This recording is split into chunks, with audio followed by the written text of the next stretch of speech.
അതിലെ കാന്താരിമുളക് അതാ അത് വരുന്നുണ്ട്. പിന്നെ ഇതൊക്കെ കാന്താരിമുളകാണ്. അത് പച്ചച്ചീര. അപ്പോൾ നമ്മൾ പറഞ്ഞു വന്നത്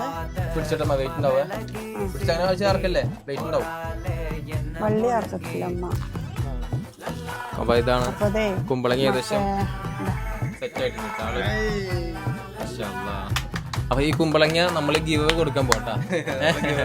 ഈ കുമ്പളങ്ങ നമ്മള് ഗിവ് കൊടുക്കാൻ പോവാണ്. ഈ കുമ്പളം മൂത്തോന്ന് അറിയാൻ വേണ്ടിട്ട് എങ്ങനെയാന്നറിയോ? ഇങ്ങനെ തൊട്ടാല് ഇങ്ങനെ വരും. അപ്പൊ ഇങ്ങനെ ആയാലാണ് ഇത് മൂത്തു വിളവായി. ഇനി ഇത് വിളവായി. ഇനി ഇത് നിർത്തിയാല് മൂത്ത് പിന്നെ പൂഞ്ച് പോലെ ചമ്പളങ്ങ എന്ന് പറയും. അത് ശരിക്കും കാനുണ്ടാവില്ല, പാറ്റ പോലെ ഉണ്ടാവും. അപ്പൊ ചമ്പളം. അപ്പൊ ഇത് മൂത്താലാണ് ഇതിങ്ങനെ വരിക. മൂക്കാത്തതിന് വരില്ല. അപ്പൊ ഇത് വെട്ടിയാലേ നമുക്ക്. അപ്പൊ എല്ലാം മതി സാധനം മൂത്തിക്കണില്ല. അപ്പൊ